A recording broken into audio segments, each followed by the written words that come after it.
How to invest in real estate with little money. What should you invest in? Well, for those who can answer that query, then you definitely better start sending your resume out, because a lot of people might be determined to hire you. The truth is, building a very good and stable funding portfolio may be very much like constructing a better body.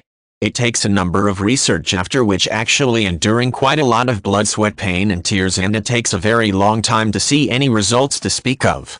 There is a technique to lessen a pain, and that is to listen to those who have been there earlier than so. Pay specific attention to the research half and don't put your eggs in one basket.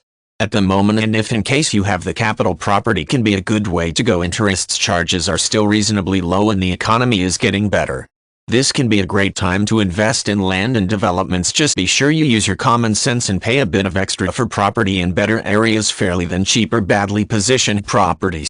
Remember that there are additionally two things that might be a good feature to look out for in buying property: a sea view, and does the area give you entry to a sunrise and a sundown that may make you trust in God.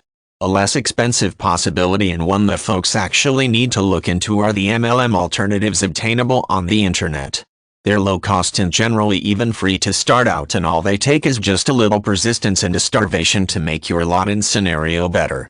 They require you to recruit individuals into this system, and if you can't consider anybody that could use a chance like this to earn a living proper at this moment, please share your secret with the remainder of us, my friend. As a result of, you're the keeper of the Holy Grail. The truth is that the most effective funding to make is in yourself, to get off your butt and begin to find out what alternatives are out there. With the advent of the internet, the extremely unacknowledged valuable resource of low-cost information is extra obtainable than ever. Now could be the time to stop enjoying victim and get off your butt and do the research. Then you'll have to develop a pair and take a risk. Forgive the bluntness of the piece of writing, but it is advisable to be woken up and begin fighting for what you need to make those desires come true.